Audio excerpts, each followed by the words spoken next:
اللہ کے نام سے شروع کرتا ہوں۔ حق بات قبول کرنے والوں پر اللہ کی سلامتی ہو اور ٹھکرا دینے والوں پر لعنت کرنے والوں کی لعنت ہو۔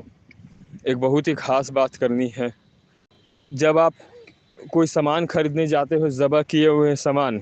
آپ اس میں غور کرتے ہو کیا کہ ذبح کرتے وقت اللہ کا نام لیا جا رہا ہے یا کچھ اور پڑھا جا رہا ہے، یا وہ اپنے دھن میں مگن ہے اور ذبح کیے چلے جا رہا ہے۔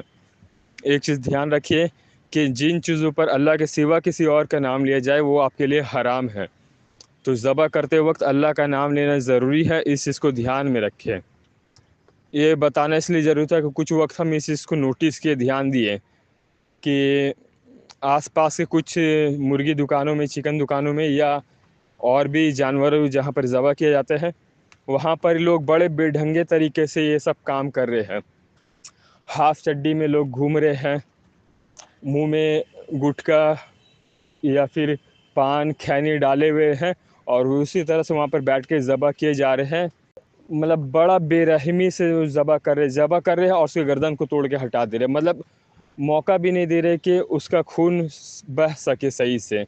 تو یہ جو ہے نا بڑا برا چیز ہے، اس چیز کا نقصان آپ کو شاید فوراً نہیں پتہ چلے، ہو سکتا ہے بعد میں پتہ چلے، اسی لیے ان چیزوں پر دھیان دیں کہ وہ جس جگہ سے آپ سامان لے رہے ہو اس جگہ پہ ذبح کرتے وقت اللہ کا نام لیا جا رہا ہے یا نہیں لیا جا رہا ہے۔ اگر لیا جا رہا ہے تو ٹھیک ہے، اور نہیں تو کوشش کرے کہ اس جگہ سے نہ لیا جائے، کیونکہ وہ سب چیز حرام ہے آپ کے لیے، ایک خاص طور پہ مسلمان کے لیے جو ان چیزوں کو اہمیت دیتے ہیں، اور جو اہمیت نہیں دیتے ان کے لیے تو حرام حلال ایک برابر ہے، اس کو فرق نہیں پڑتا۔ تو خاص طور پہ یہ مسلمانوں کے لیے کہ ان چیزوں کا دھیان دیں، کیونکہ وہ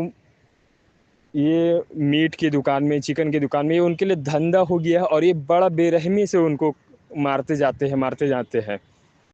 کیونکہ جب آپ حرام کھا لیتے ہو نا تو اس وقت آپ کا دل کمزور ہو جاتا ہے، اور شیطان اس پہ قابو پا لیتا ہے آسانی سے، اور آپ سے وہ غلط کام کروا دیتا ہے جو آپ نہیں چاہتے ہو، لیکن بعد میں پچھتانا پڑتا ہے۔ لیکن پھر پچھتا کے کوئی فائدہ نہیں ہوتا، کیونکہ آپ اس کو ٹال نہیں سکتے ہیں، اس وقت کو بدل نہیں سکتے۔ اسی لیے بہتر یہ ہے کہ آپ دھیان دیں ان چیزوں پر، ٹھیک ہے، اور کوشش کیجئے کہ اس بات کو آس پاس کے لوگوں تک، اپنے اگل بغل تک یہ بات کو پہنچا دے، تاکہ یہ ان چیزوں میں نہ پھنسے۔ سیریس چیز ہے، کیونکہ جو آپ کھا رہے وہ حلال ہے یا پھر حرام کا چیز ہے، ٹھیک ہے، اس کا دھیان رکھنا ضروری ہے اگر آپ مسلمان ہیں تو۔